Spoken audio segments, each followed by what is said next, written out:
ากาศเมฆโมเนาะ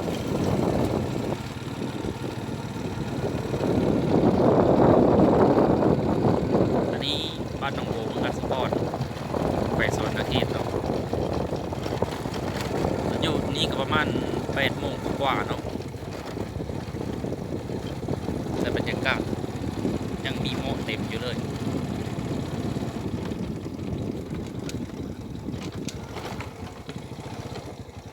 สรุป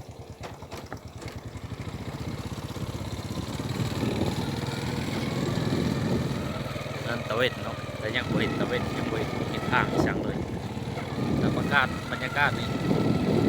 ประมาณ100-200 เมตรแน่บ่เห็นกันเลยเนาะ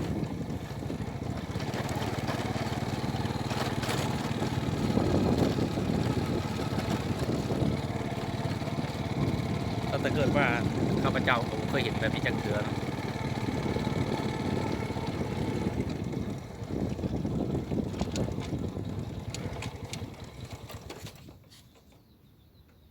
บรรยากาศเหมาะลงทงพี่น้องเนาะแต่แสงตะเวนสิขึ้นซา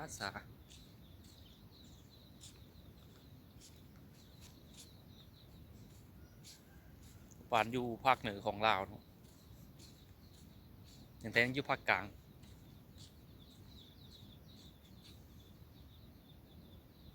อยู่ในกอกอาจจะบอกงามคือตัวตาเห็นนะพี่น้องเนาะแต่ตาเห็นโอ้สุดยอดเลย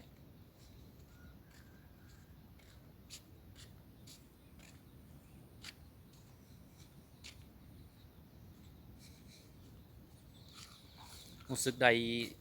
ความเย็นของไอ้น้ำมะมาสัมผัสใจร่างกายนะพี่น้องเนาะ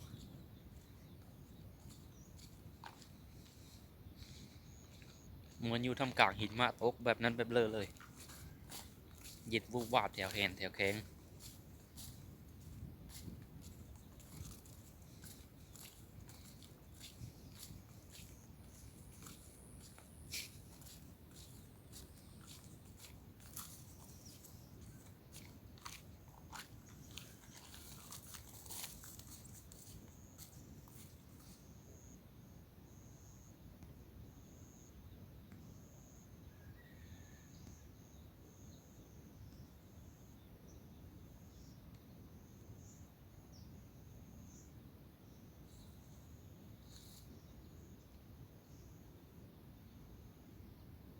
8 โมงสีเข้า9 โมงเช้าแล้วนะพี่น้องแต่ยังบ่ยามเหมาะ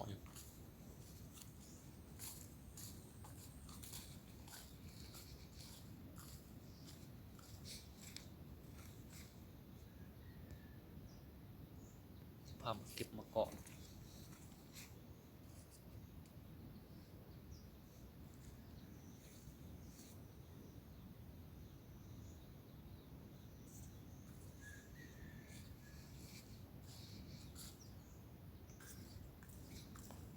นี่สิพายางมาเบิกบรรยากาศท้องนากาติว